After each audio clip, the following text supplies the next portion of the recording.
السلام علیک یا سیدی یا رسول اللہ وعلا آلک واصحابک یا سیدی یا حبیب اللہ الصلاۃ والسلام علیک یا سیدی یا نور اللہ وعلى آلك وصحابك يا سيدي يا محبوب الله يا صاحب الجمال ويا سيد البشر من وجهك المنير لقد نبر القمر لا يمكن الثناء كما كان حقه بعد الخدا بزرگ توئی قصہ مختصر کی محمد سے وفا تو نے تو ہم تیرے ہیں یہ جہاں چیز ہے کیا لوح و قلم تیرے ہیں۔ حمد و صلوات کے بعد حضور پر نور شافعی یوم محشر حضرت محمد مصطفیٰ صلی اللہ تعالی علیہ وآلہ وسلم کی بارگاہ میں ہدیہ درود السلام کے بعد رب کائنات کی بارگاہ میں عرض ہے کہ جو قرآن پاک قرآن مجید فرقان حمید میں سے جو تلاوت کیا اللہ تبارک و تعالی اس آیہ مبارکہ کا صحیح مفہوم بیان کرنے کی توفیق عطا فرمائے۔ میرے نہایت ہی واجب الاحترام دوستوں اور بزرگوں، رب کائنات نے قرآن مجید فرقان حمید کے اندر ارشاد فرمایا، من ذا الذی یقرض اللہ قرضا حسنا، کون ہے جو یقرض اللہ اللہ کو قرض دے قرض حسنا۔ اس آیہ مبارکہ کے اندر رب کائنات نے اپنے راستے میں مال خرچ کرنے کی ترغیب دلائی، اور قرآن پاک کے اندر دوسرے مقام پر رب کائنات نے ارشاد فرمایا، مثل الذین ينفقون اموالهم فی سبیل اللہ کمثل حبۃ انبتت سبع سنابل فی کل سنبلۃ مئۃ حبۃ۔ فرمایا کہ مثال ان لوگوں کی جو خرچ کرتے ہیں اپنے مال کو اللہ کے راستے میں، ایسی ہے کمثل حبۃ انبتت سبع سنابل فی کل سنبلۃ مئۃ حبۃ۔ فرمایا کہ ان کی مثال ایسی ہے جیسے ایک دانہ جو اگاتا ہے 7 بالیں اور ہر بال میں 100 دانہ ہو۔ فرمایا کہ واللہ یضاعف لمن یشاء، اور اللہ جس کے لیے چاہتا ہے اس کے لیے بڑھا دیتا ہے۔ واللہ واسع علیم، فرمایا کہ اور اللہ تعالیٰ وسیع بخشش والا جاننے والا ہے۔ ان دونوں آیات بینات کا مفہوم یہ ہے کہ رب کائنات کے راستے میں خرچ کرنے سے نہ انسان کے مال میں کمی آتی ہے، بلکہ اللہ تبارک و تعالی اس شخص کے مال کو بڑھا دیتا ہے جو اللہ کے راستے میں خرچ کرتا ہے۔ پھر رب کائنات نے اس کی مثال بھی دی کہ اگر کوئی بندہ اللہ کے راستے میں 1 درہم 1 دینار یا 1 روپیہ خرچ کرے تو اللہ تبارک و تعالیٰ اس کو 700 نیکیاں عطا فرماتا ہے۔ اور پھر یہ 1 روپیہ یا 1 درہم یا دینار آقا کریم صلی اللہ تعالیٰ علیہ وآلہ وسلم نے ارشاد فرمایا کہ جس بندہ مومن نے اپنی زندگی کے اندر اللہ کے راستے میں 1 درہم بھی خرچ کیا، فرمایا کہ اللہ تبارک و تعالیٰ پھر اس کے اس صدقے کو پالتا ہے۔ یعنی کہ اگر وہ 1 درہم خرچ کرے تو قیامت والے دن سرکار علیہ الصلوۃ والسلام فرماتے ہیں کہ اس کو احد پہاڑ کے برابر ثواب عطا کیا جائے گا۔ فرمایا کہ جس طرح تم اپنے جانوروں کو پالتے ہو اس طرح اللہ تبارک و تعالیٰ صدقے کے مال کو پالتا ہے۔ اور پھر فرمایا کہ صدقہ مصیبتوں کو ٹالتا ہے، صدقہ جہنم سے نجات کا سبب ہے، صدقہ قبر کے عذاب سے نجات کا سبب ہے، اور اللہ کے راستے میں خرچ کرنے سے اللہ تبارک و تعالیٰ مال کو بڑھا دیتا ہے۔ فرمایا کہ وَمِمَّا رَزَقْنَاهُمْ يُنْفِقُونَ۔ رب کائنات نے سورہ بقرہ کے اندر جہاں پہ 6 متقین کی صفات بیان فرمائی، اس میں سے ایک صفت یہ بھی بیان فرمائی وَمِمَّا رَزَقْنَاهُمْ يُنْفِقُونَ۔ فرمایا کہ جو ہم نے متقی کو رزق عطا کیا ہے اس میں سے وہ اللہ کے راستے میں خرچ کرتا ہے۔ گویا کہ نیک لوگوں کی پہچان بھی یہی ہے کہ وہ اپنے مال کو اللہ کے راستے میں خرچ کرتے ہیں، اپنے مال کو اللہ کے راستے میں قربان کرتے ہیں۔ اور یہ بھی جاننا چاہیے کہ انسان جو ہے اس کو اللہ تبارک و تعالی نے کائنات کے اندر جو مال دولت عطا فرمائی ہے، اللہ تبارک و تعالی نے انسان کو نائب بنا کے بٹھایا ہے۔ اگر کسی کے پاس دولت ہے، کسی کے پاس مال ہے، جائیداد ہے، گویا کہ وہ اس کا مالک نہیں ہے بلکہ وہ نائب ہے۔ ایسا نائب کہ جس کو اس کو خرچ کرنے کے تمام اختیارات دے دیے گئے ہیں۔ اصل مالک تو اللہ کی ذات ہے۔ اللہ فرماتا ہے کہ جب میں نے مال عطا کیا، دولت بھی میں نے دی، کائنات کی ہر چیز میں نے تجھے عطا کی ہے، لیکن اب میرا حکم یہ ہے، چیز بھی میری ہے، مال بھی میرا ہے، دولت بھی میری ہے، اس کائنات کا مالک ہی میں ہوں۔ اب میرا حکم یہ ہے کہ تو جس طرح نائب ہے، نائب ہونے کی حیثیت سے اپنے اس مال میں سے جو میں نے تجھے عطا کیا ہے میرے راستے میں خرچ کر۔ فرمایا کہ پھر تمہیں ثواب اتنا عطا کروں گا، مالک تو میں ہی ہوں، لیکن اس مال کو خرچ کرنے کی وجہ سے میں تجھے 10 دنیا میں اور 70 آخرت میں عطا کروں گا۔ تو اس وجہ سے جو نائب ہے تو نائب کو مالک کا کہنا ماننا چاہیے، مالک جو کہے وہ اس پر عمل کرے۔ اگر ہم اپنے آپ کو مالک بنا لیں تو جب ہمیں موت آتی ہے تو مال یہیں کا یہیں، آج ہم مالک ہیں، کل اسی مال کی ہماری اولاد جو ہے وہ وارث ہوگی، پھر ہماری اولاد کے بعد ان کی اولاد وارث ہوگی، یہ سلسلہ چلتا رہے گا۔ سرکار علیہ الصلوۃ والسلام فرماتے ہیں کہ مال تیرا وہی ہے جو تو نے اللہ کے راستے میں خرچ کر دیا۔ آج ہم دنیا کی زندگی کے لیے 60 سال عمر ہے یا 50 سال ہے یا 30 سال ہے یا 70 سال ہے، ہم ذخیرہ اندوزی کرتے ہیں، مال جمع کرتے ہیں، لیکن جو آخرت کی دائمی زندگی ہے ہم اس کو بھول جاتے ہیں۔ فرمایا کہ اللہ کے راستے میں خرچ کرنے سے تمہاری آخرت کا جو سرمایہ کاری ہے، تمہاری آخرت کی ذخیرہ اندوزی ہوگی۔ اللہ کے راستے میں ایک خرچ کرو گے، تمہارے لیے قبر سے نجات کا وہ 1 روپیہ ذریعہ بن جائے گا، تمہاری بخشش کا سبب بن جائے گا۔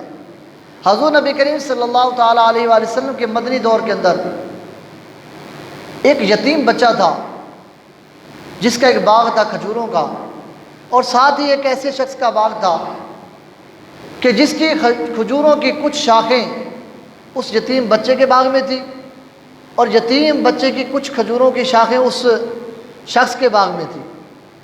اب جب ہوا چلتی تو کچھ کھجوریں یتیم کی اس کے باغ میں چلی جاتی اور کچھ اس شخص کی کھجوریں یتیم کے باغ میں آ جاتی۔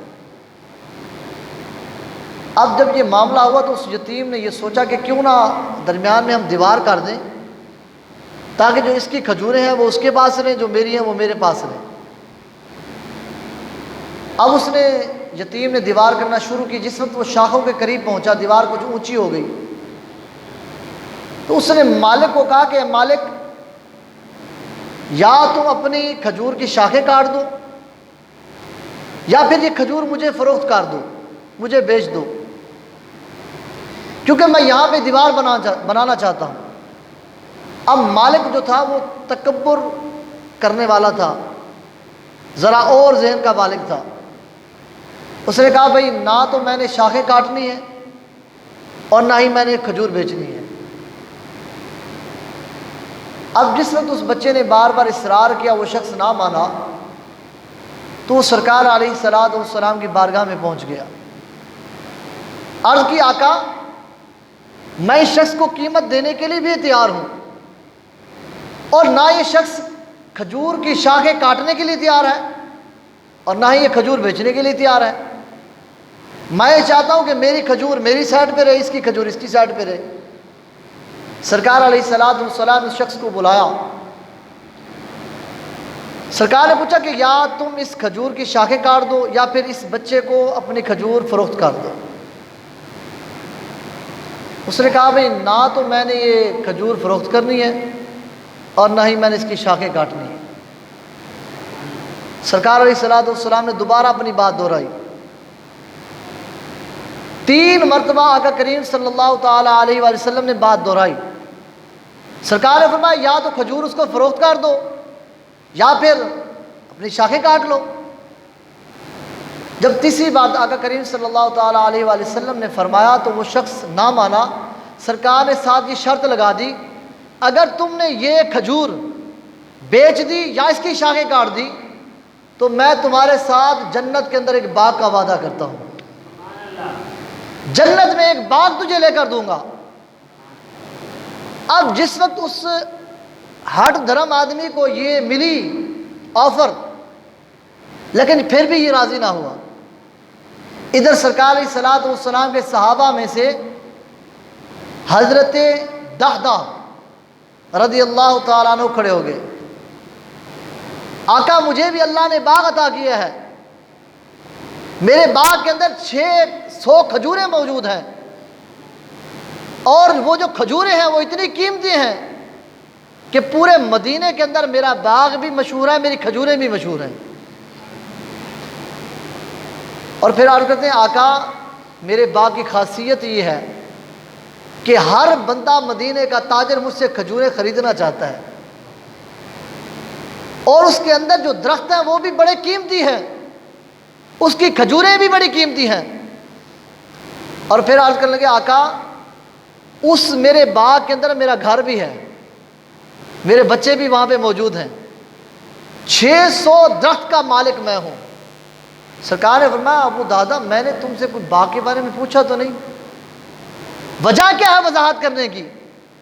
پھر عرض کرتے ہیں آقا اپنے صحابہ سے پوچھ لیجئے کہ جتنا باغ مدینے کے اندر میرا مشہور ہے کسی کا ہے ہی نہیں، اور جتنی قیمتی کھجوریں مجھے اب اللہ تبارک و تعالی نے عطا فرمائی، اتنی قیمتی کھجوریں کسی کے باغ میں ہے ہی نہیں۔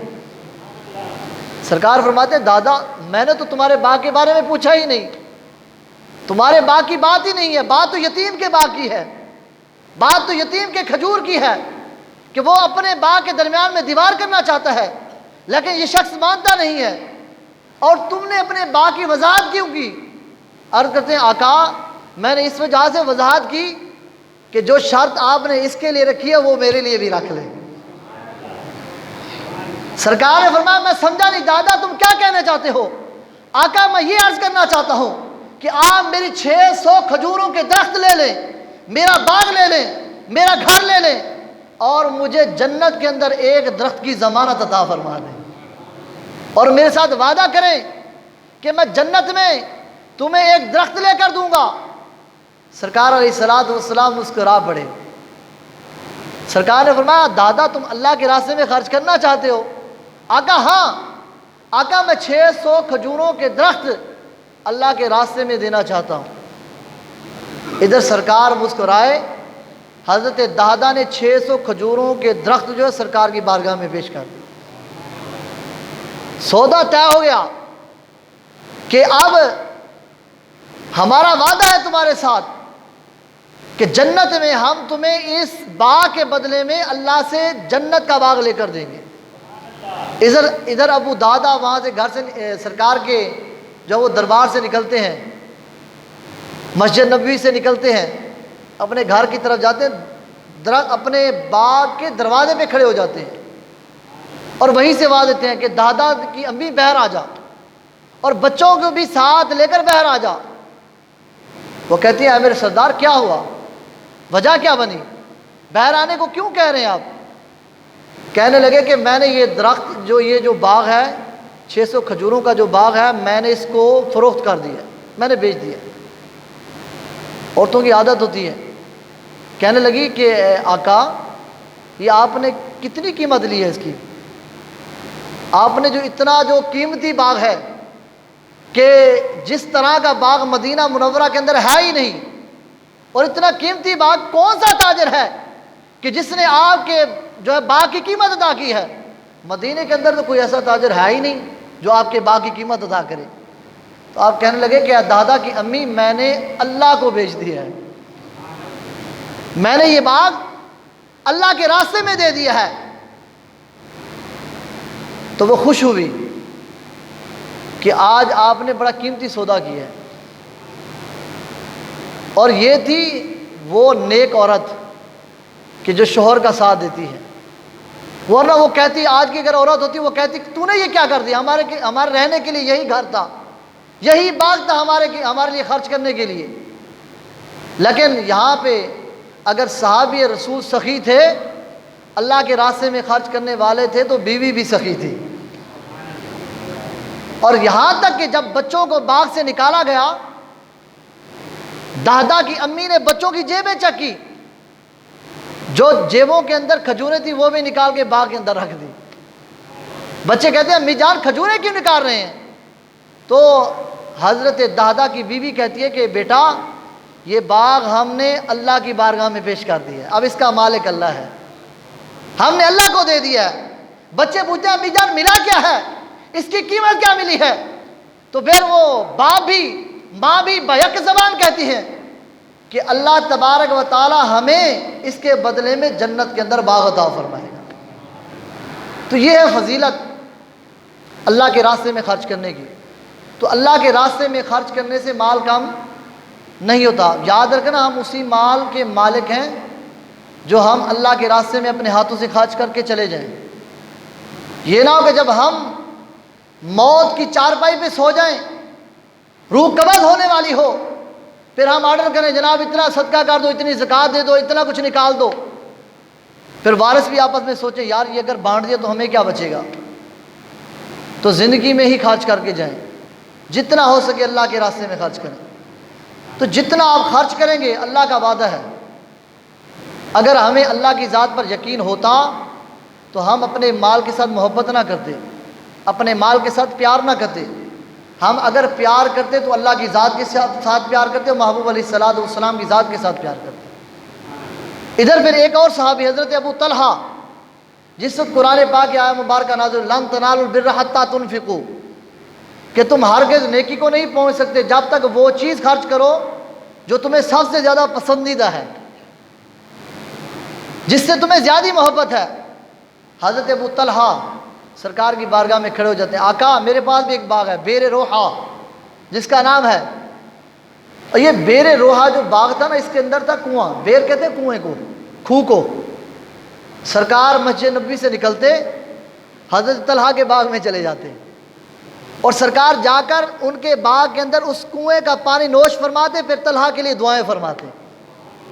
اتنا پانی سرکار کو پسند تھا کہ سرکار روزانہ نماز فجر پڑھنے کے بعد سرکار طلحہ کے باغ میں چلے جاتے اور وہاں جا کر پانی نوش بھی فرماتے اور طلحہ کے لیے دعا بھی فرما دیتے۔ ادھر طلحہ کھڑے ہوتے ہیں، آقا یہ مجھے سب سے زیادہ باغ عزیز ہے۔ کیوں؟ کیونکہ اس باغ کے اندر آپ کے قدم لگ چکے ہیں، اور آپ کا یہ روزانہ آنا جانا یہ باغ کی قیمت بڑھا چکا ہے۔ اب میری نظروں میں سب سے زیادہ قیمتی باغ بھی یہی ہے، اور مجھے سب سے زیادہ اسی باغ کے ساتھ محبت ہے۔ آقا اگر اللہ کا فرمان یہی ہے، لن تنالوا البر حتی تنفقوا مما تحبون، کہ تم ہرگز نیکی کو نہیں پہنچ سکتے جب تک کہ اللہ کے راستے میں وہ خرچ کرو جو تمہیں پسند ہے، تو میں آپ کو گواہ بنا کر یہ اللہ کے راستے میں دیتا ہوں۔ یہ صحابہ کرام کا جذبہ تھا۔ سرکار نے فرمایا طلحہ اس طرح کرو، اس باغ کو اپنے رشتہ داروں میں تقسیم کر دو۔ حضرت طلحہ نے اس باغ کو اپنے رشتہ داروں میں، اپنے چاچا زاد بھائیوں کے اندر تقسیم فرما دیا۔ وجہ کیا تھی؟ ایک کو یہ کہا کہ اپنا باغ اللہ کے راستے میں دے دو، ان کے باغ کو مسکینوں کے اندر تقسیم کر دیا گیا۔ لیکن ایک صحابی یہ ہیں کہ جن کو کہا جاتا ہے اپنے باغ کو اپنے رشتہ داروں میں تقسیم کر دو۔ گویا کہ آقا کریم صلی اللہ تعالیٰ علیہ وآلہ وسلم دلوں کے رازوں کو بھی جانتے تھے، اور سرکار یہ جانتے تھے یہ جو طلحہ ہے یہ دولت کے ساتھ بھی اس کو محبت ہے، لیکن میری ذات کے ساتھ بھی محبت ہے، اور اس کی دولت کے ساتھ جو محبت ہے اس سے بڑھ کر میری ذات کے ساتھ محبت ہے۔ تو سرکار نے فرمایا کہ اپنے باغ کو اپنے رشتہ داروں میں تقسیم کر دو، اللہ تمہیں اتنا ہی ثواب عطا فرما دے گا۔ یہ تھی صحابہ کرام کا جذبہ کہ صحابہ کرام اللہ کے راستے میں کیسے خرچ کیا کرتے تھے۔ اور آپ نے یہ واقعہ سنا ہوا ہے، اکثر آپ نے سنا ہے کہ سرکار نے صحابہ کرام کو فرمایا کہ اللہ کے راستے میں خرچ کرو۔ ادھر عمر اٹھتے ہیں، اپنے گھر کا آدھا سامان لا کے سرکار کی بارگاہ میں پیش کرتے ہیں۔ ادھر حضرت ابوبکر صدیق رضی اللہ تعالیٰ عنہ اٹھتے ہیں، گھر کا سارا سامان لا کے سرکار کی بارگاہ میں پیش کر دیتے ہیں۔ سرکار پوچھتے ہیں ابوبکر گھر میں کیا چھوڑ گیا ہے؟ عرض کرتے ہیں آقا اللہ اور اس کا رسول چھوڑ گیا ہے۔ یہ تھے جذبات صحابہ کرام کے کہ اللہ کے راستے میں خرچ کرنے سے وہ کبھی پیچھے نہیں ہٹتے تھے۔ مال آئے، دولت آئے، جو کچھ بھی ہو وہ اللہ کے راستے میں خرچ کرنے کے لیے ہر وقت تیار رہتے تھے، اور یہاں تک کہ اپنی جان کا نذرانہ بھی اللہ کے راستے میں پیش کرنے کے لیے ہر وقت تیار ہوتے تھے۔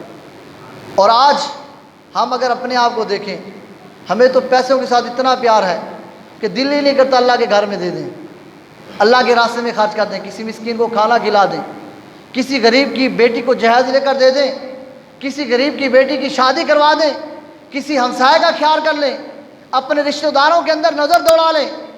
لیکن جو ہمارے پاس پیسہ ہم نے سنبھال کے رکھا ہوا ہے، جناب یہ میں نے خرچ کرنا ہے، میری 60 سال کی زندگی ہے، 70 سال کی زندگی ہے، یہ میں نے اس کے ساتھ زندگی بسر کرنی ہے۔ ابے خدا کے بندے اگر موت آ گئی، یہی پیسہ تیرے وارثوں کے اندر تقسیم ہو جائے گا، یہی پیسہ تیرا پیسہ ضائع ہو جائے گا، اور جب تجھے قبر کے اندر اتارا جائے گا تیرے ہاتھ بھی خالی ہوں گے، اور یہاں تک کہ تیرے جسم سے دنیا کا لباس بھی اتار دیا جائے گا۔ اگر تیرے ہاتھ میں کچھ ہوگا وہ اعمال ہوں گے جو تو نے نیک دنیا میں کیے ہوں گے، یا وہی ہوگا جو تو نے اللہ کے راستے میں خرچ کیا ہوگا، وہی تیرے اعمال تیری قبر سے نجات کا سبب بنیں گے۔ تو لہٰذا ہمیں دولت سے محبت نہیں کرنی چاہیے، اللہ کی ذات کی محبت دل میں رکھیں، محبوب علیہ الصلوۃ والسلام کی ذات کی محبت دل میں رکھیں۔ اس محبت کے علاوہ کسی کی محبت نہیں ہونی چاہیے۔ اللہ کی محبت ہو یا رسول اللہ صلی اللہ تعالیٰ علیہ وآلہ وسلم کی دل میں محبت ہو۔ تو جب محبت ہوگی تو پھر کسی چیز کے ساتھ محبت نہیں ہوگی۔ تو صدقہ جو ہے یہ قبر سے نجات کا سبب بھی ہے، آخرت سے نجات کا بھی سبب ہے۔ حضرت منصور حلاج رحمۃ اللہ علیہ آپ ایک مرتبہ اپنی مجلس کے اندر وعظ فرما رہے تھے، تو آپ کی مجلس کے اندر ایک شخص کھڑا ہو گیا، کہنے لگا کہ حضور مجھے 4 درہم چاہیے، مجھے ضرورت ہے۔ حضرت حلاج منصور رحمۃ اللہ علیہ نے آپ نے فرمایا کہ کوئی ہے ایسا شخص کہ جو 4 درہم اس مسکین کو دے دے، اس کے بدلے میں اس کے لیے 4 دعائیں کروں گا۔ ایک غلام بیٹھا ہوا تھا یہودی کا، کھڑا ہو گیا، حضور میں خرچ کرتا ہوں لیکن آپ میرے لیے 4 دعائیں فرما دیں۔ اس نے 4 درہم جب اس مسکین کو پیش کر دیے تو حضرت حلاج بن منصور نے پوچھا کہ بتاؤ تمہارے لیے کون سی دعا کروں؟ منصور بن حلاج نے پوچھا کون سی دعا کروں؟ کہنے لگا کہ پہلی دعا یہ کریں کہ اللہ تبارک و تعالیٰ مجھے غلامی سے نجات عطا فرما دے۔ کہا دوسری دعا یہ کریں کہ اللہ تبارک و تعالیٰ میں غریب ہوں، مسکین ہوں، اللہ مجھے دولت عطا فرما دے۔ کہا تیسری دعا کیا کروں؟ کہنے لگے کہ تیسری دعا یہ ہے کہ اللہ تبارک و تعالیٰ میری مغفرت فرما دے، میرے گناہوں کو بخش دے۔ اور کتنا عقل مند یہ غلام تھا۔ چوتھی دعا آپ نے فرمائی کون سی مانگنی ہے؟ کہنے لگا حضور یہ دعا فرمائیں کہ جس یہودی کا میں غلام ہوں اللہ تبارک و تعالیٰ اس یہودی کو ایمان کی دولت عطا فرما دے۔ اب یہ شخص وہاں سے اٹھا، یہ اللہ کے بزرگ تھے، اللہ کے ولی کامل تھے، اور یہ بھی یاد رکھنی ہے کہ اللہ کے ولیوں کا ہاتھ اگر کسی کے بارے میں اٹھ جائے تو اللہ تبارک و تعالیٰ فوراً دعاؤں کو قبول فرما لیتا ہے۔ یہاں پہ اللہ کے ولی نے ہاتھ اٹھائے تھے، اور اللہ کی ولی کی مجلس میں بیٹھنے والے بدبخت نہیں ہوتے بلکہ نیک بخت ہوتے ہیں، کیونکہ ولی کی صحبت میں بیٹھنے والا بدبخت نہیں ہو سکتا۔ اگر ولی کی صحبت میں بدبخت بھی بیٹھ جائے تو اللہ تبارک و تعالیٰ اس کو نیک فرما دیتا ہے۔ اور یہاں پہ آپ نے دعائیں کی، یہ غلام اٹھا اپنے آقا کے پاس گیا۔ یہودی نے پوچھا یار یہ بتا تمہیں میں نے کام بھیجا تھا، تو لیٹ کیوں آیا، دیر سے کیوں آیا؟ کہنے لگا حضور میرے آقا میں حضرت منصور بن حلاج کی محفل لگی ہوئی تھی تو تھوڑی دیر کے لیے میں وہیں پہ بیٹھ گیا، اور وہاں پہ ایک مسکین کھڑا ہوا جس کو 4 درہم کی ضرورت تھی، تو آپ نے اعلان کیا کہ اگر کوئی شخص اس کو 4 درہم دے دے تو میں اس کے لیے 4 دعائیں کروں گا۔ میں آج 4 دعائیں کروا کے آیا ہوں۔ مالک نے پوچھا غلام یہ پتہ کون سی دعا کی ہے؟ پہلی کون سی دعا تھی؟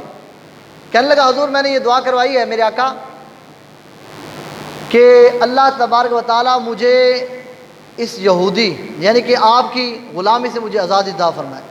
اس نے کہا جاؤ تمہیں میں نے آزاد کیا، میں نے اللہ کی رضا کے لیے تمہیں آزاد کیا۔ پھر اس یہودی آقا نے پوچھا، کہا کہ غلام پھر دوسری دعا کیا تھی؟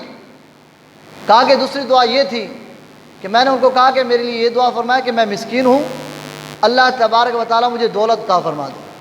اس نے کہا جاؤ 400 دینار میں نے تمہیں دے دیے، 400 دینار کا تمہیں میں نے مالک بنا دیا۔ کہا تیسری دعا کیا ہے؟ غلام کہنے لگا کہ تیسری دعا میں نے یہ کی ہے کہ میں نے ان کو کہا کہ آپ یہ دعا فرمائیں کہ میرا آقا جو ہے نا وہ مسلمان ہو جائے، اللہ تعالیٰ اس کو ایمان کی دولت عطا فرما دے۔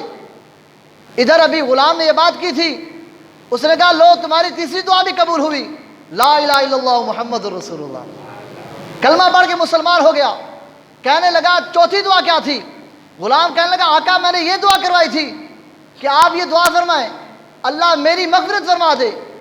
تو وہ آقا کہنے لگا یار یہ تو میرے پاس کی بات نہیں ہے، جہاں تک میرا کام تھا میں نے کر دیا، تمہیں آزاد بھی کر دیا، تمہیں دولت بھی دے دی، اور میں نے کلمہ بھی پڑھ لیا، مسلمان بھی ہو گیا، لیکن اب میں اللہ سے دعا کرتا ہوں کہ اللہ تیری بھی مغفرت فرمائے میری بھی مغفرت فرمائے۔ اب یہ شخص جب رات کو سوتا ہے خواب کے اندر کیا دیکھتا ہے؟ ہاتف غیبی سے آواز آئی، اے میرے بندے جو تیرے ذمہ کام تھا وہ تو نے کر دیا، جو تیرے ذمہ کام تھا جہاں تک تیری پہنچ تھی وہ تو نے کیا، تو نے اس بندے کو آزادی بھی دے دی، اس کو دولت بھی دے دی، تو نے کلمہ بھی پڑھ لیا، مسلمان بھی ہو گیا، جہاں تک تیری پہنچ تھی تو نے کر دیا۔ اب ہماری پہنچ دیکھ، ہم نے تیری بھی مغفرت کر دی ہے اور تیرے اس غلام کی بھی مغفرت کر دی ہے۔ اور فرمایا یہاں تک نہیں، ہم نے تیری بھی مغفرت کر دی ہے، بخشش کر دی ہے، اس غلام کی بھی کر دی ہے، منصور بن حلاج کی بھی کر دی ہے، اس کی محفل کے اندر جتنے بھی لوگ موجود تھے سب کی بخشش فرما دی۔ یہ ہے صدقات کے برکات۔ آج ہم لوگ اگر زکوٰۃ دینی پڑے نا ہمیں موت آ جاتی ہے، بھی اللہ تعالیٰ نے تمہیں دولت دی ہے تو خرچ کرو، اور یہ یاد رکھنا یہ غریبوں کا حق ہے، اگر آپ کسی کا حق مار کے جائیں گے تو آپ کی بارگاہ میں پکڑ ہوگی، اس طرح نہ کیا کریں۔ اگر زکوٰۃ آپ کے اوپر فرض ہے تو اس کو دیا کریں، فوراً دل میں یہ بات نہ بٹھا کریں کہ یہ دینے سے مال خرچ ہو جائے گا، ختم ہو جائے گا، کم ہو جائے گا، کیونکہ ہمارا رب کا حکم ہے، ہم اپنے رب کے غلام ہیں۔